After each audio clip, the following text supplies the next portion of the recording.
Vamos em frente? Vamos lá. Estamos aí bem próximos já do final, não é? Dessa epístola tão preciosa para a igreja, para todos nós. Então, estamos em Efésios, no capítulo 6.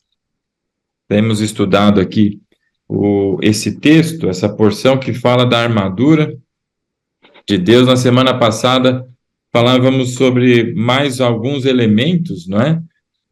Dessa armadura que foi aqui sinalizada pelo apóstolo Paulo. Então, vamos fazendo a leitura, não é? No capítulo 6, não, pode entregar minha vida de escola. no verso 10, não é? Oi? Sumindo um pouco no capinho.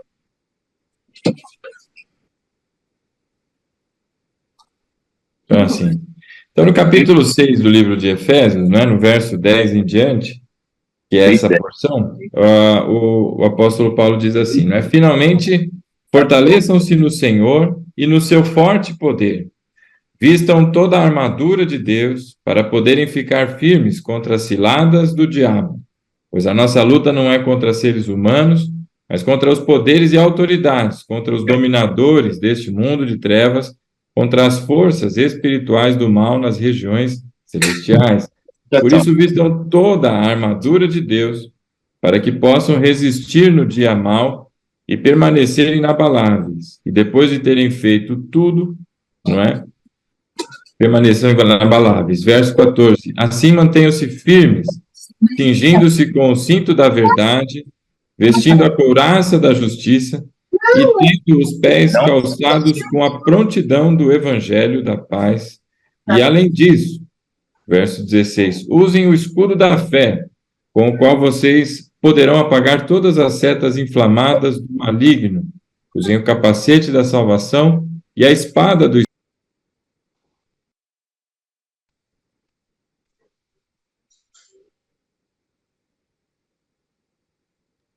Oi? Ah, sim. Me ouvem bem agora? Então tá bem. E então no verso 16, não é? Além disso, usem o escudo da fé, com o qual vocês poderão apagar todas as setas inflamadas do maligno. Usem o capacete da salvação e a espada do Espírito, que é a palavra de Deus. Orem no Espírito em todas as ocasiões, com toda a oração e súplica, tendo isso em mente. Estejam atentos e perseverem na oração por todos os santos. Até aqui o texto continua, vai até o verso 20, mas eu queria me deter até aqui. Bom, como já vimos nas aulas anteriores, né, nos nossos encontros anteriores, nós temos aqui, então, esse texto que não é desconectado do restante da epístola, mas é um encerramento para que a gente consiga dar sequência nessa ação que nos foi requerida. Capítulo 4 diz que nós devemos andar segundo o chamamento que nós recebemos do Senhor. Então, a nossa vida deve, não é, espelhar e refletir a palavra de Deus. É isso que é a proposta, não é, aqui de Paulo, a partir do capítulo 4. E a maneira como nós conseguimos fazer todas essas coisas, né, meus irmãos, é através da força do poder do Senhor. Verso 10, como já temos falado até aqui, é a chave para a compreensão dessa leitura da armadura, não é? Não se trata de ações que são minhas, mas através do poder do Senhor, na força do poder do Senhor, não é? Por isso, fortaleçam-se no Senhor. E a composição da armadura, toda ela, para que a gente consiga resistir no dia mau, para que a gente, não é, avance mediante as ciladas do inimigo, as ciladas do diabo, que são colocadas ao longo de todo o caminho. Não é? E vimos na semana passada um pouco sobre a sandália, não é, da prontidão do Evangelho da Paz. Falamos um pouquinho sobre isso. E hoje, não é, nós vamos avançando no verso 16, em que o apóstolo Paulo traz aqui para todos nós que nós devemos usar o escudo da fé, com o qual poderemos, então, apagar todas as setas inflamadas do maligno, o escudo da fé. Hoje vamos seguindo com mais um elemento, não é? Esse que é o quarto elemento. O primeiro foi o cinto da justiça, não é? Estarmos presos, firmados, né? Amarrados, envoltos na verdade, o cinturão da verdade, a couraça da justiça e as sandálias da prontidão, não é? Da preparação para a pregação do evangelho da paz. E o quarto elemento agora que aparece, novamente, não é? A leitura aqui faz referência, não é? É uma analogia com a vestimenta de um centurião romano. E agora o apóstolo Paulo trata de um escudo, não é? E o escudo, para que a gente consiga ter uma visão melhor, né? Ele é uma arma grande, é um elemento grande dessa armadura de um soldado romano. Em média, segundo aí os historiadores, não é? E as peças que foram encontradas aí por arqueólogos e tudo mais, esse escudo, o escudo romano, ele tinha cerca aí de 1,20 m de altura, não era um escudo pequeno, então às vezes quando a gente assiste alguns filmes, principalmente os que fazem referência aí aos soldados romanos, não é?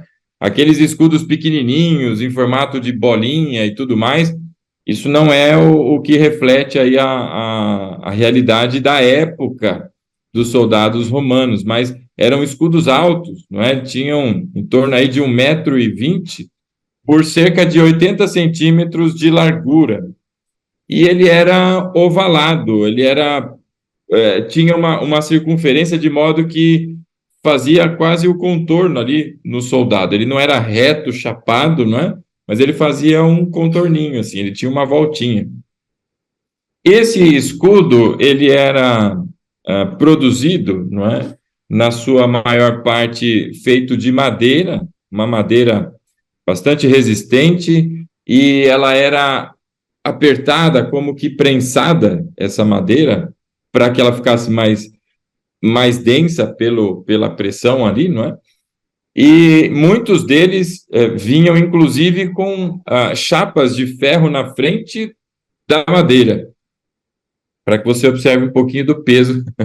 Imagina um troço de 1,20 m por 80 m, não é, para se carregar numa batalha e ainda com uma chapa de ferro na frente, né? Então, essa chapa de ferro, obviamente, aumentava a proteção, aumentava a capacidade, não é, de absorção de golpes, sejam eles de lança, de flecha, de espada, de machado, o que fosse, não é? Aumentava a sua capacidade. E alguns ainda vinham para frente dessa camada de metal, essa chapa de ferro, não é? O material que se usava. Alguns ainda tinham mais uma camada que era de couro, não é? Então, vinha revestido ali com couro. E ainda outros, para além do couro, ainda tinha peles e peles de animal molhadas, não é? Com a intenção exatamente de apagar aí essas setas e setas inflamadas. Então, se trata de uma ferramenta bastante importante no contexto de uma batalha, né, que é o escudo, e tem finalidades não somente de defesa, mas também de ataque, não é? Certamente você deve se lembrar aí de filmes e imagens onde o escudo, não do Capitão América, né, mas o escudo ali de um soldado, ele tinha a capacidade também de servir para ataque de maneiras diferentes, né? E ali o soldado, então, ele carregava consigo este escudo. E o escudo que o soldado carregava, meus irmãos, ele tinha um primeiro objetivo, que é bastante simples da gente entender, que é a proteção individual. É a proteção do soldado. Então, ele empunhava, não é? Aquele escudo, ele embraçava aquele escudo para sua própria proteção.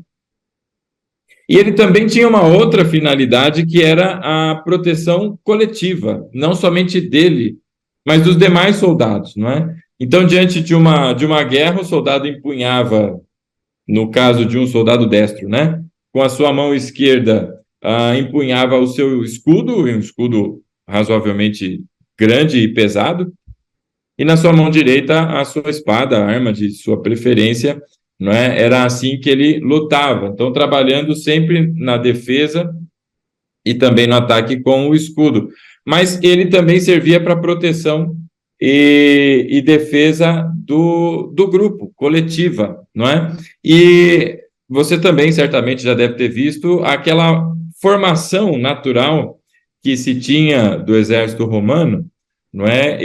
Era uma formação que, salvo engano, o nome que se dava era a formação de tartaruga, porque lembrava o casco da tartaruga. Então, os soldados se aproximavam uns dos outros e colocavam os seus escudos enfileirados, de maneira a fazer uma grande, não é, barreira, e não somente na frente, mas também por sobre, fazendo ali um telhadinho de proteção e uma muralha na frente de proteção. Então, este escudo, ele tinha pelo menos essas finalidades. E como eu não sou da turma aí da guerra, não manjo muito de pancadaria, batalha, essas coisas, então é o que a gente consegue perceber aqui. Deve ter talvez mais finalidades, quem sabe em dia de chuva ele usava para se proteger, quem sabe para fazer a comida, né? Ele fazia comida em cima do escudo, eu não sei, usava para sentar, devia ter outras finalidades, mas o que é interessante a gente ressaltar aqui seriam pelo menos essas, não é?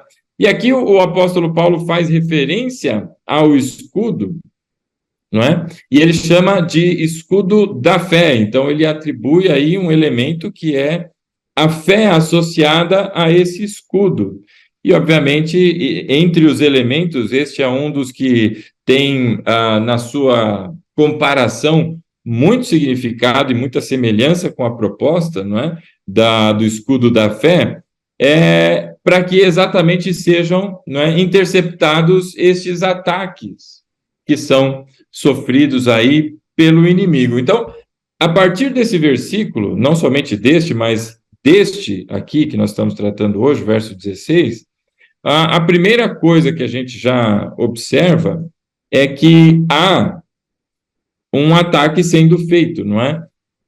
Parece óbvio porque nós estamos falando do contexto de uma batalha, mas se nós observarmos aí, não é, muitas pregações que se tem por aí sobre crente, né, principalmente quando está relacionado à prosperidade, fala sobre uma posição que o crente ocupa, que ela não é uma posição inatingível, não é?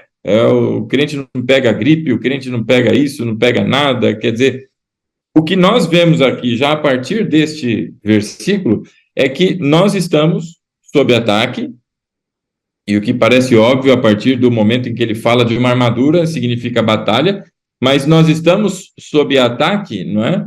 E esse ataque não é um ataque comum, não é como nós talvez pensemos aí, mas é um ataque vindo por flechas, não é? São esses dardos inflamados citados aqui pelo apóstolo Paulo. Então, o motivo do escudo é exatamente a defesa contra estes dardos que eles vêm, não é? Então, nós vemos aqui que existe um ataque. Então, o cristão, ele deve estar preparado para isso. Essa história de que, não é, essa pregação da prosperidade, ela tem inúmeras falhas no seu contexto aí. Eu estou falando da teologia da prosperidade e não da prosperidade bíblica, obviamente, mas ela tem inúmeras falhas, e aqui a gente já observa a primeira delas, que existe ataque, não é? E esse ataque, inclusive, é identificado a maneira como ele vem.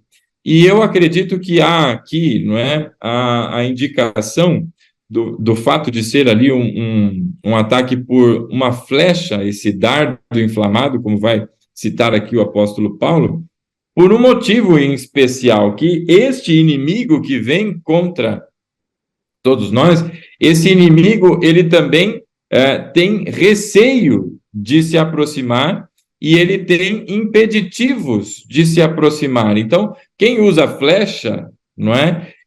Entre outras razões para usar uma flecha, é para não se aproximar, não é? É para acertar de longe, é para fazer ali investidas, não é? vamos falar aqui das ciladas, como já disse o apóstolo Paulo, e que estão à espreita, estão escondidos, estão distantes e estão acertando, mas que não é aquele encontro, não é aquele confronto corporal, não é aquela coisa cara a cara, aquele embate, mas é a distância.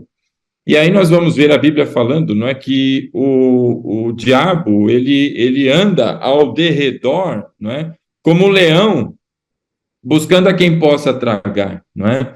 E essa imagem é muito interessante que a gente perceba que ele anda em derredor, ele não anda em cima. Você já viu algum leão, não é? Circulando ali a sua presa depois de rendida, né? Ele fica dando volta, rugindo. Ora, a natureza do leão é o avanço. Ele é, entre os animais aí, a sua capacidade, e não é à toa que está sendo feita a comparação, a sua capacidade, não dentro daquilo que se brinca, ou é o nome certo, aliás, né? Que é a cadeia alimentar, ele está no topo, não é? Você já deve ter assistido filmes aí e documentários sobre animais, e nós vemos ali, às vezes, hienas, um grupo de hienas, inclusive, contra um leão. E as hienas não avançam, elas ficam, tentando intimidar ali, mas a hora que o leão dá uma virada, dá uma rugida ali, os bichinhos saem correndo, exatamente pela sua postura, né, e pelo seu domínio. Mas o que nós vemos aqui é um inimigo que não pode ser desprezado de maneira alguma, até por isso que é feita a sua referência aqui. Acho que um dos maiores erros aí da igreja é menosprezar o diabo, também não é dar o valor. Existem os extremos, né? Um que não dá a devida atenção e o outro que valoriza tanto como se ele fosse superior a Cristo, não é? Ou de poderes equivalentes, e o que é totalmente fora do contexto bíblico. Mas o fato é que ele anda ao derredor e não pode, não é, ir lá e tocar as pessoas, porque sobre elas existe, não é, a proteção e a guarda de Deus. A não ser que nós, não é, na nossa estupidez, na nossa insanidade, nas nossas falhas, nós façamos ali entreguemos um espaço para que seja ocupado e finalmente, não é, aproximado, e a partir dali sim, não é? Mas senão o que nós encontramos, não é um inimigo que tenta de longe, porque ele já foi inclusive derrotado, não é? E agora nós estamos não mais sob o seu império, mas agora sob o domínio de Cristo.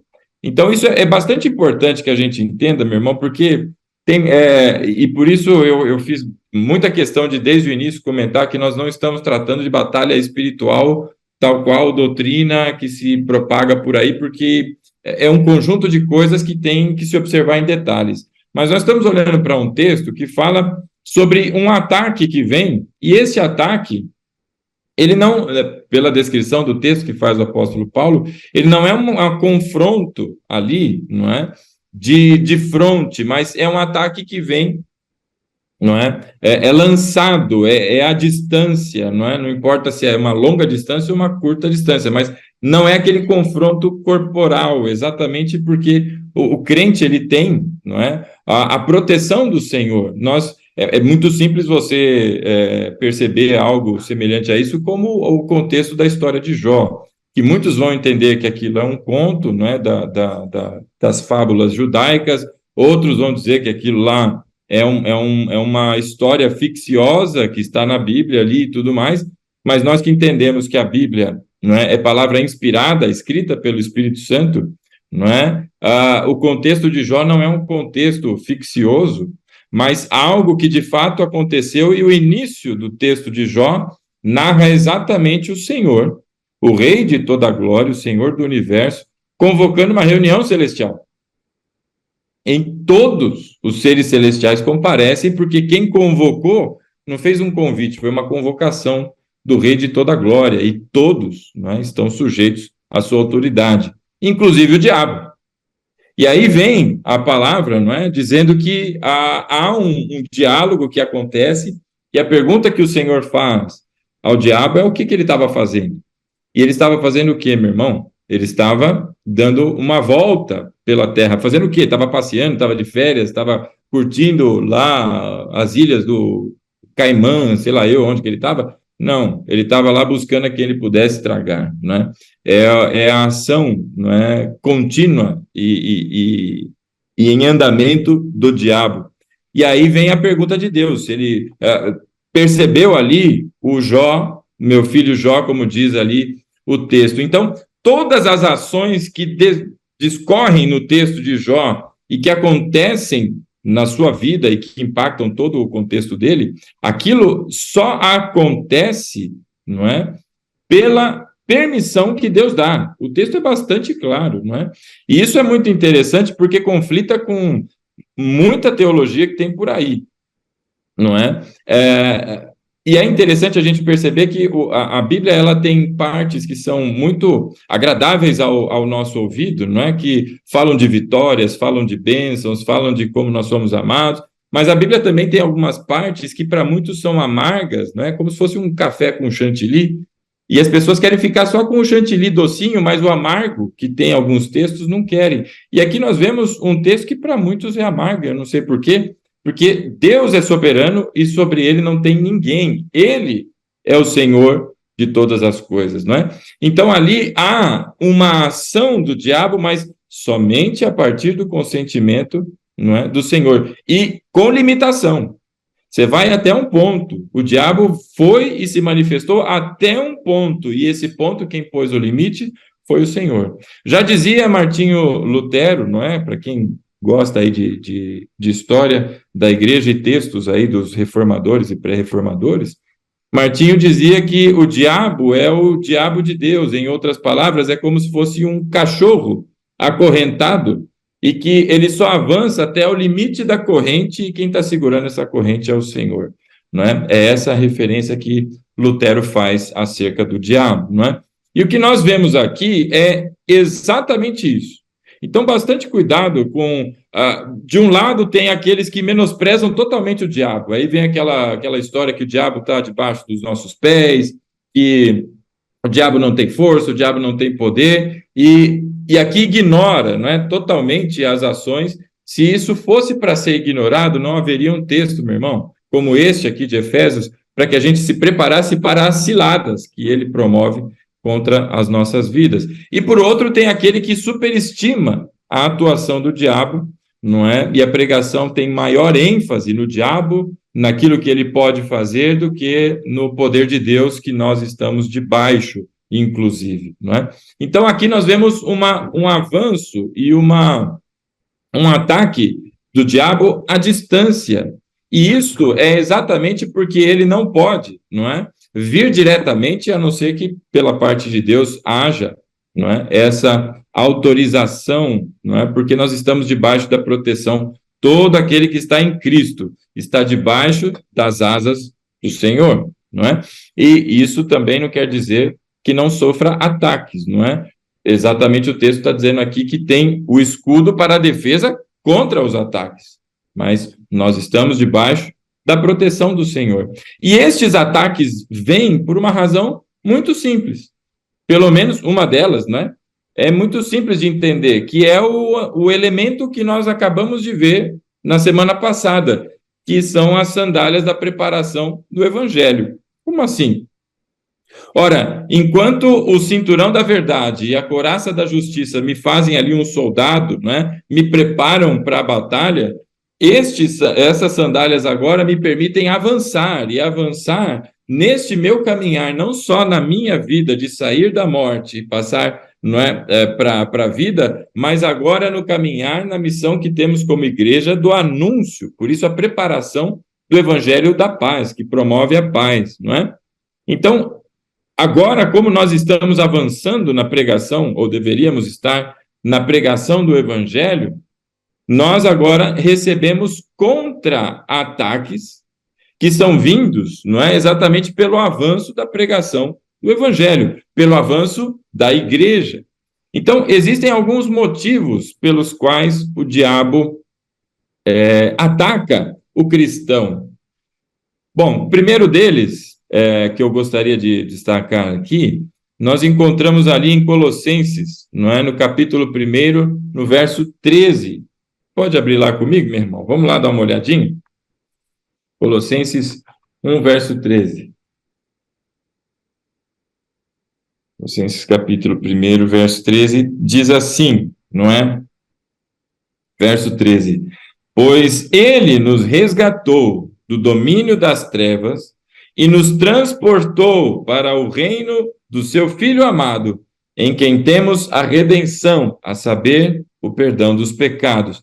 Então, o verso 13 diz o seguinte, que nós pertencíamos a um império que era o domínio das trevas. Capítulo 2 do livro de Efésios, nós estávamos mortos nas nossas transgressões e pecados e andávamos segundo a ordem, não é? Do diabo e dos demônios que continuam influenciando os filhos da desobediência, aqueles que não nasceram de novo, aqueles que não estão em Cristo. Então, nós estávamos nessa posição, mas Cristo nos resgatou, verso 13, pois ele nos resgatou deste domínio e nos transportou para o reino do seu Filho amado. Então, o que diz aqui Colossenses, no capítulo 1, verso 13, é que o diabo agora, quando olha para mim, para você, para todos aqueles que estão em Cristo, ele olha para como se fossem soldados desertores. Porque antes estávamos debaixo do seu comando, debaixo do seu domínio, das suas ordens. Eram escravos, escravizados nas suas ordens. E agora não. Não os obedecem mais, não obedecem a ele, mas agora estão debaixo do senhorio do Senhor, debaixo agora de um novo império, de um reino novo, transportados ali para o reino do seu Filho amado. Então, para o diabo, segundo aí, e a luz aí de Colossenses capítulo 1, verso 13, nós todos somos como desertores. Nós deixamos de participar ali do seu domínio e agora estamos sob o domínio do Senhor Jesus, não é? Então, esse é um motivo do ataque. E um outro motivo do ataque é que nós não só deixamos de estar debaixo do seu domínio, como agora também, pela pregação do Evangelho, não é? Nós causamos problema para o domínio das trevas. Nós causamos, não é, bastante problema, porque a Bíblia diz que a fé vem pelo ouvir, e o ouvir da palavra de Cristo e o anúncio do Evangelho, como diz o apóstolo Paulo, não é, em Romanos, no capítulo 1, é palavra, o Evangelho é palavra de salvação, não é? Para todos aqueles que a ouvem, agora são feitos nova criatura em Cristo. Então, há esse duplo, pelo menos, motivo aqui do ataque, não é? É esse ódio, porque nós não estamos mais debaixo do seu domínio. E agora vem esses ataques. Então, os ataques vêm, e vêm nessa maneira como dardos inflamados. Esses dardos inflamados, não é? Eram espécies, o que o apóstolo Paulo se refere aqui à arma, não é?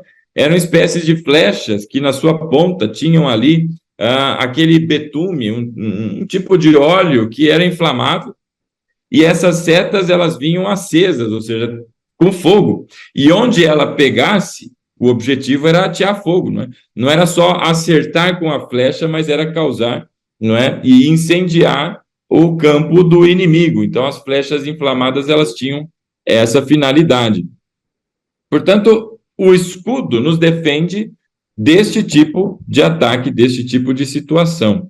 E quando nós pensamos, não é, nesse ataque que vem à distância, exatamente pelo motivo de que nós estamos sob a proteção do Senhor, não é?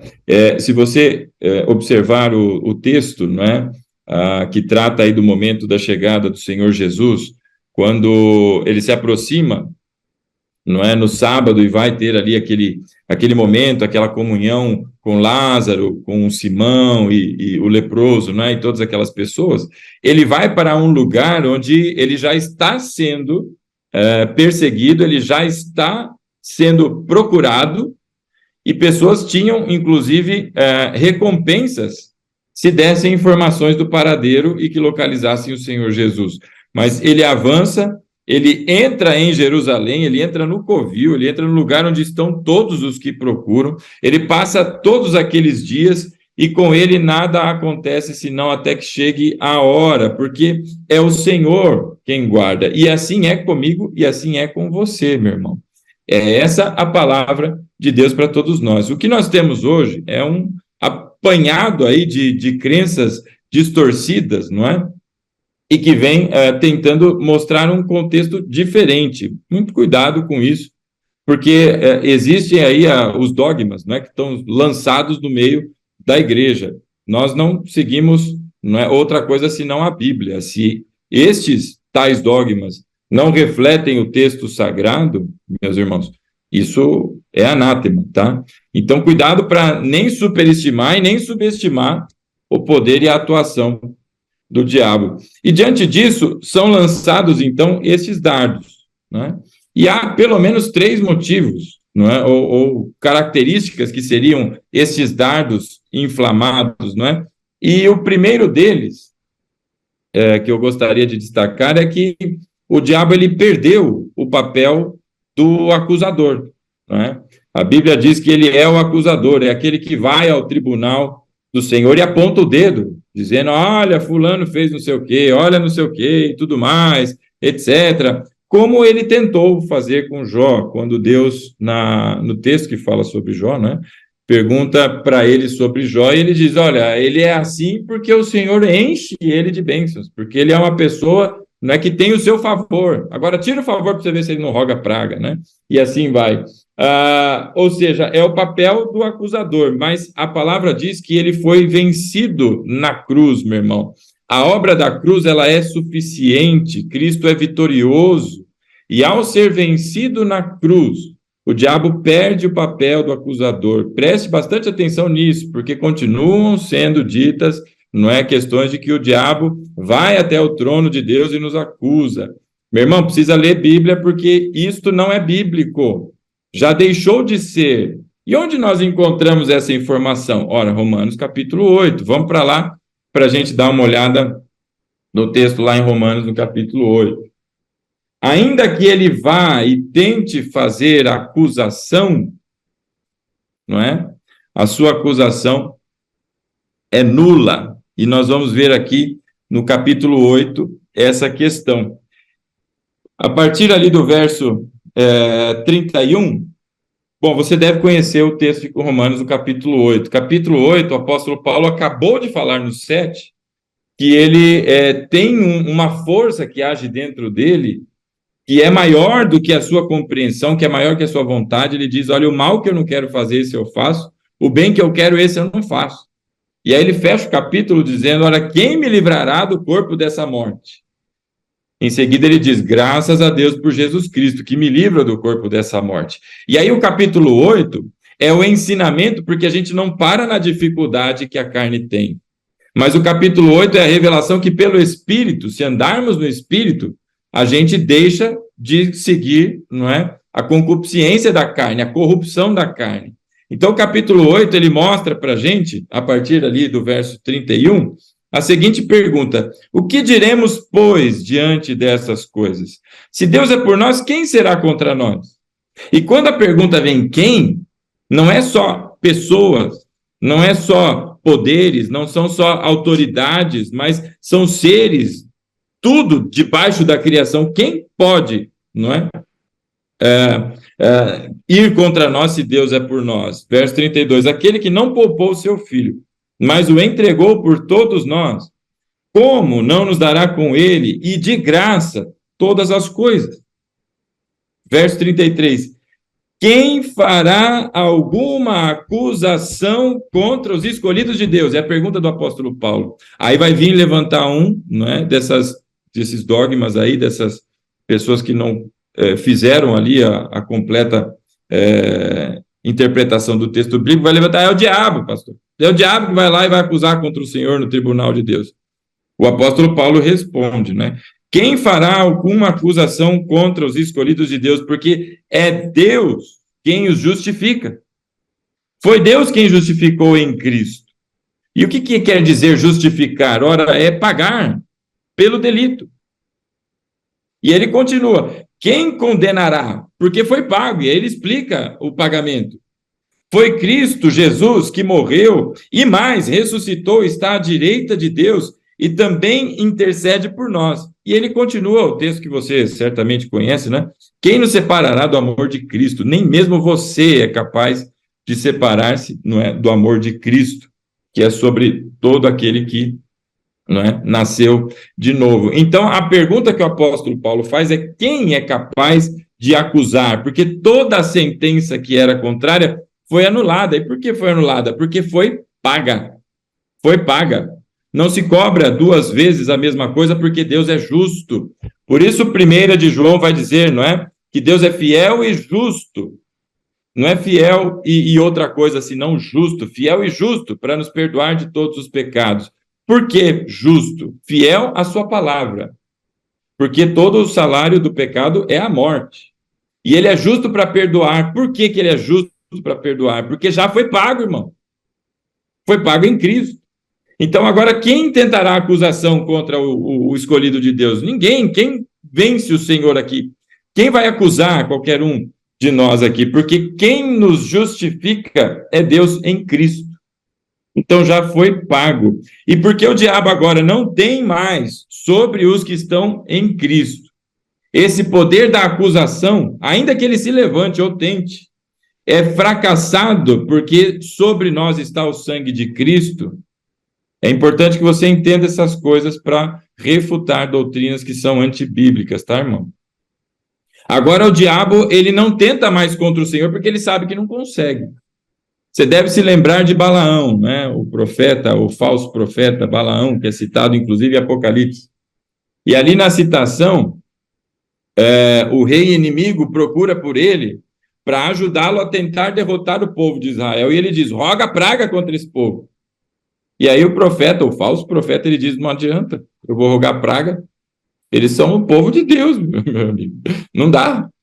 Pode rogar a praga que você quiser, não pega, porque eles são o povo de Deus. Aí vem a malícia, não é? Mas vamos fazer o seguinte: dado que não dá para rogar praga, vamos colocar umas tendas no caminho desse povo e vamos colocar um monte de mulher. Vamos colocar um monte de prostituta lá no caminho. E na hora do caminho, eles vão se perder. Então, de novo, é a seta inflamada sendo lançada, porque ele não pode chegar, ele não pode se aproximar, porque não está no domínio dele. Tem limite para a atuação do diabo. Então, agora, qual é a flecha? Qual é o dardo inflamado? Ele vai virar para mim, para você, e vai dizer: olha, você não é digno. Você não é capaz. O que é que você está fazendo aí na igreja? O que é que você está fazendo nesse papel de liderança que você não é digno disso? Você é corrupto, você é pecador, você pensa assim, você falou aquilo, você fez isso, você falou aquele outro. Então, a acusação já não é mais no trono e no tribunal do Senhor, porque essa ele não tem mais condição de levar, porque já foi pago em Cristo. Mas agora ele vem contra quem? Contra a gente. Então, a primeira tentativa que ele vem é de fazer com que você e eu, não é? Pensemos que realmente nós não somos capazes. E é para isso que existe o escudo e o escudo da fé. Porque o que é a fé, meu irmão? Como vai dizer lá em Hebreus, não é? A fé é a certeza, a convicção de que tudo aquilo que nós aprendemos no texto sagrado, tudo aquilo que nós aprendemos da obra de Cristo, isso é verdade e verdade absoluta na nossa vida. Ou seja, eu não tenho mais acusação, porque eu fui justificado em Cristo. Os meus pecados, os seus pecados, o pecado de todos aqueles que estão em Cristo foram pregados na cruz. A sentença foi pregada na cruz, foi pago. Romanos capítulo 5. Então agora, o que é a fé e por que o escudo da fé? Para que eu veja que todas essas acusações que estão vindo contra mim, e apesar de serem verdade, porque o diabo vai dizer: você não ora o suficiente. E é verdade, não é? A gente não ora o suficiente. Existem situações que a gente não chega a transpirar sangue pela angústia e o tempo de oração. Aí o diabo vai dizer que você não é capaz, quem é você, olha o que você fez, olha o que você falou. Mas nós temos a fé, que é a obra de Deus sobre a nossa vida. A palavra do Pai, a palavra do Eterno, a palavra que não muda. E essa palavra, sim, agora, me faz perceber que eu tenho um sumo sacerdote, maior do que todos os que já vieram, que esse não morre, mas permanece para sempre. O seu sacrifício foi único, e ele passou por todas as coisas e dificuldades que eu passo, mas sem pecado. E por causa disso agora, ele está à destra da majestade nas alturas. Por causa de Cristo, eu posso me aproximar do Senhor e pedir perdão. E em havendo arrependimento sincero no coração, Deus perdoa, porque ele é fiel e justo para nos perdoar dos pecados. Justo porque Cristo já pagou. Então, o escudo da fé, meu irmão, é uma defesa que nós temos contra essas investidas para tentar exatamente desqualificar o cristão no seu ofício, no seu trabalho, para desanimar, para desmoralizar e coisas assim, não é? Por isso, o escudo da fé nessas tentativas. Então, a primeira possível razão aí, ou referência a esse dardo, é exatamente essa investida que vem contra o Filho de Deus, não é? De que ele não tem capacidade, ele não pode, e a verdade é essa. Quem pode? Quem está capacitado para a batalha? Não sou eu, meu irmão, é o meu general. O meu general é homem de guerra, diz a palavra. Ele sim venceu. E nele, eu também sou vencedor. Aliás, diga-se de passagem, Paulo diz lá em Romanos, no capítulo 8, onde a gente estava, que nós somos mais do que vencedores em Cristo. Então, qual que é a minha posição na batalha? Aqui, ó, irmão, defesa. E a defesa é com o quê? Com a vitória de Cristo. A fé que me foi dada. Essa é a minha defesa. Então, quando vierem essas acusações, como já foi várias vezes também comentado, não é? Pessoas que no momento da comunhão, não é? No momento da ceia, pastor, eu não vou tomar ceia hoje porque eu fiz aquilo outro, porque eu estou não sei o quê, tarará, não é? E se julgam indignas. E a grande pergunta que fica é quem é digno? Senão Deus, que nos deu em Cristo justiça, nos tornou justiça e nos deu agora, pela obra de Cristo, condições de nos aproximarmos, não é? Porque agora eu tenho paz com Deus, não porque eu fiz alguma coisa, mas porque Cristo fez por mim a reconciliação, não é? Eu não estou mais debaixo da ira, não tem mais débito contra mim, porque Cristo pagou todas as coisas. Então essa primeira tentativa aí do diabo, não é? É tão comum, meu irmão, e tanta gente para no meio do caminho, porque vem essas acusações, não é? E quando elas vêm, meu irmão, a gente precisa se dar conta da palavra, usar o escudo da fé e lembrar que Deus deu um caminho pelo sangue de Cristo, não é? Que é o arrependimento, porque se a gente cai, a gente se levanta e segue adiante. É como numa das igrejas lá em Apocalipse. Vê aonde caiu, onde você perdeu o seu primeiro amor, volta até lá e de lá se levanta e continua. Essa é a caminhada do cristão. Porque nós estamos sob ataque, nós temos ataque. Ninguém está protegido dos ataques, não ter ataques. Mas nos ataques nós temos as defesas que o Senhor nos capacita a ter. É na força dele, é no poder dele, não é no meu. Então eu estou ali resistindo, não é? Como diz a palavra, sujeitai-vos a Deus, resisti ao diabo e ele fugirá de vós. Então, o meu papel diante das investidas do diabo é a resistência. E como é que eu fico firme? Ora, eu estou com o cinturão da verdade, a minha vida está amarrada, presa, não é? Firmada na verdade, com a couraça da justiça, a justiça de Cristo, que é sobre mim, pela obra da cruz, é mérito do Senhor. E agora, calçados, não é, com as sandálias do Evangelho, a preparação do Evangelho, eu me posiciono com esse escudo, o escudo da fé, não é? Outra razão aí que a gente precisa do escudo, não é que tem campo de batalha, meu irmão, não é lugar de dormir, não é? Campo de batalha não é lugar da gente ficar moscando, não é? Olhando para os lados, mas ao contrário, é lugar de posicionamento, não é? De que a gente se coloque ali. Note que o texto, verso 16, diz assim, não é? E usem o escudo da fé, com o qual vocês poderão apagar todas as setas inflamadas do maligno. Acho que é a versão Almeida Revista Atualizada, eu não confirmei isso, mas o texto diz: embracem o escudo da fé. O texto está sugerindo exatamente a posição. Não é para você carregar, sair arrastando, mas é a posição. O escudo jogado no chão não tem lá utilidade, né? Está protegendo o chão. Mas empunhar o escudo, ou seja, embraçá-lo, a posição dele, né?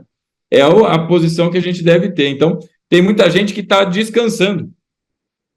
E existe o tempo do descanso, mas não é durante a batalha. O tempo de descanso não é durante a batalha. Durante a batalha é tempo de atenção, é tempo de alerta, é de estar em posição de batalha. Por isso nós temos um dia de descanso dentre 7 dias, pelo que diz a palavra. Então tem tempo para descanso, mas tem tempo para batalha. O problema é que tem muito crente que está 6 dias em descanso e 1 de batalha, né?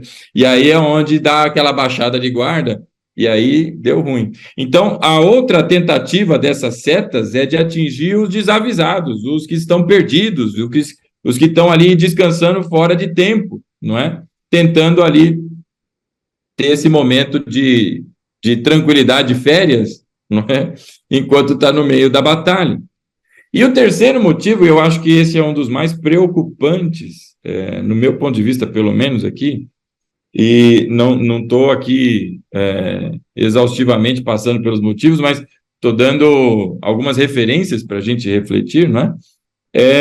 É a soberba de muitos irmãos, não é?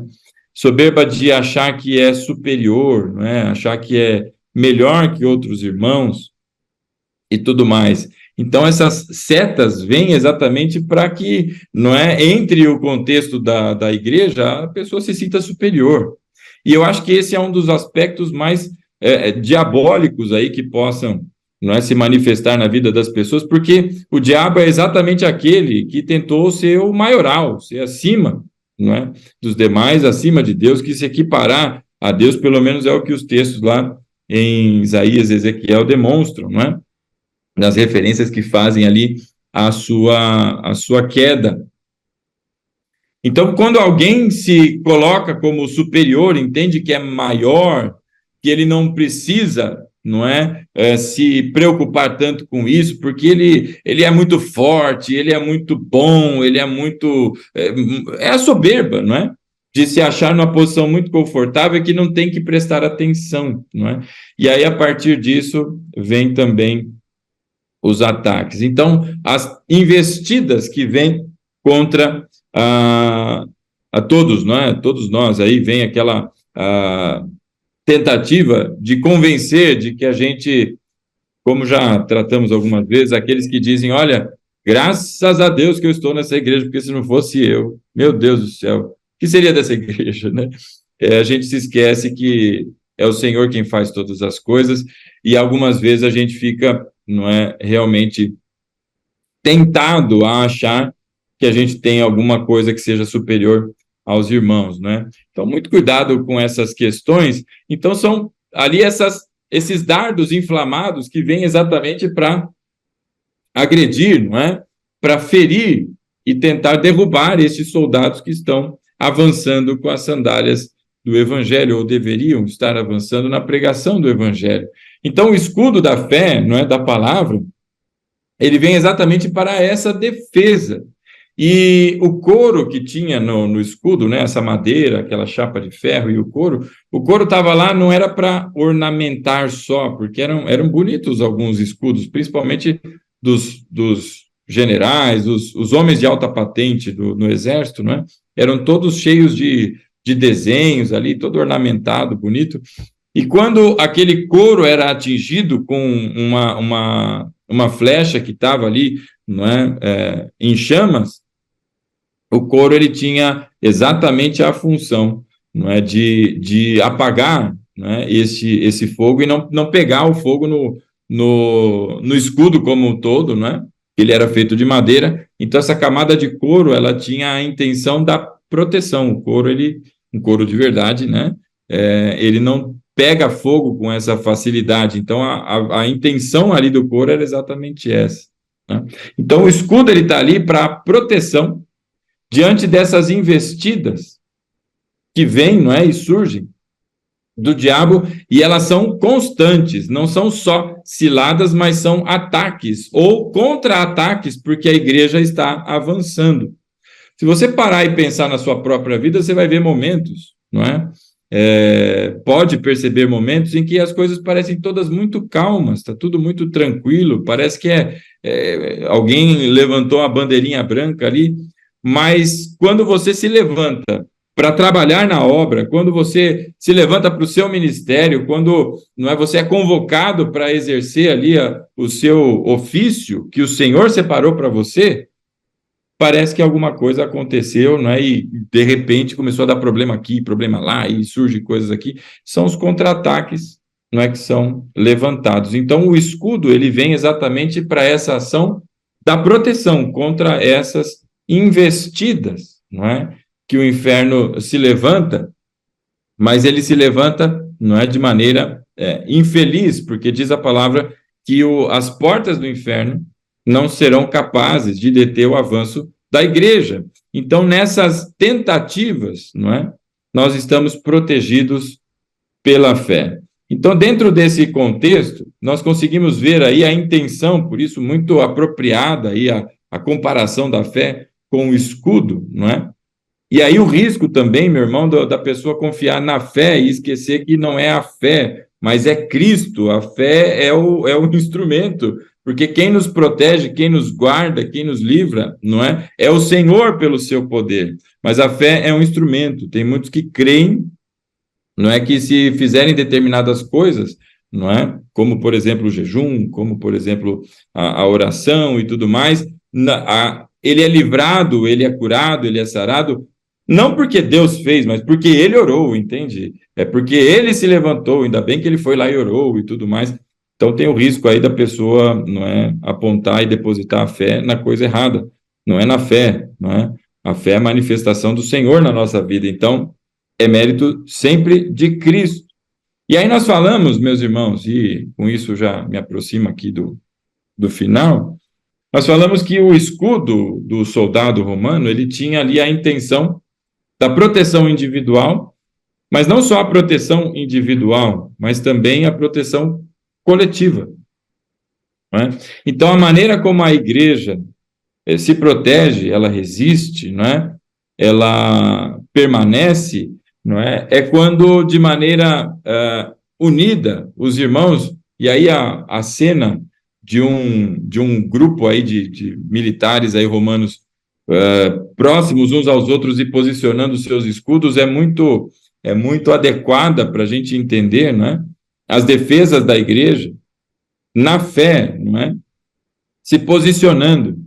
Então a posição é muito clara, não é? Do escudo ali, né? Na sua frente, e um ao lado do outro, não é um na frente, o outro atrás, o outro descolado, mas nessa unidade. O escudo, então, também tem essa ação, não é? De promover a proteção no corpo, não é? O corpo de Cristo, a igreja. Tá? Então, nós vimos aqui alguns elementos que fazem referência ao escudo e o escudo da fé, não é? A certeza e a convicção não é uma fé limitada, não é uma fé infantilizada, não é uma fé de interesses, quer dizer, eu creio até que Deus me abençoe, se Deus me abençoar não creio mais, né, alguma coisa assim, mas a fé verdadeira, na comparação com o escudo, ela tem essa finalidade, né, de nos proteger contra essas investidas que vêm à distância, porque em Cristo, né, nós já somos vitoriosos e mais do que vitoriosos, né? Só que aí vem uma última informação aqui, muito importante, de quantos dardos, não é?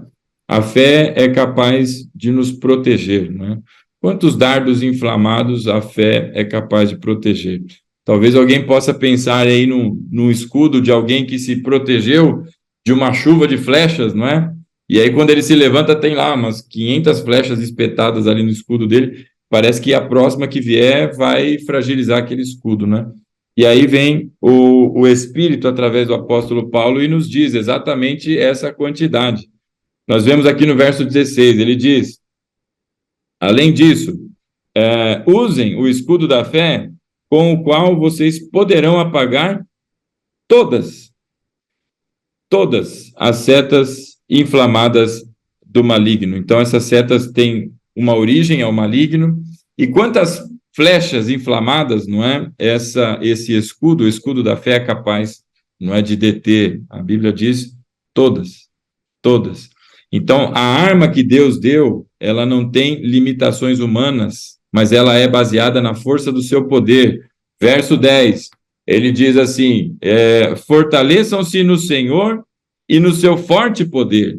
Então, a armadura representa exatamente a manifestação deste poder, a verdade da palavra, não é?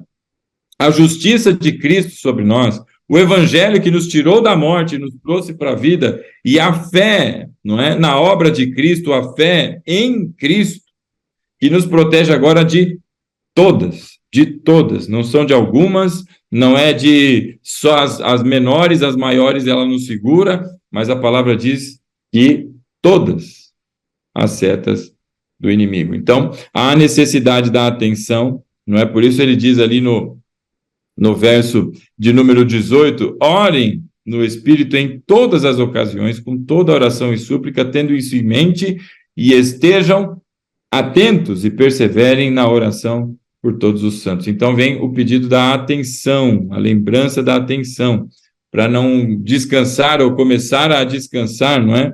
Em tempo que não é tempo de descanso, mas é tempo de batalha.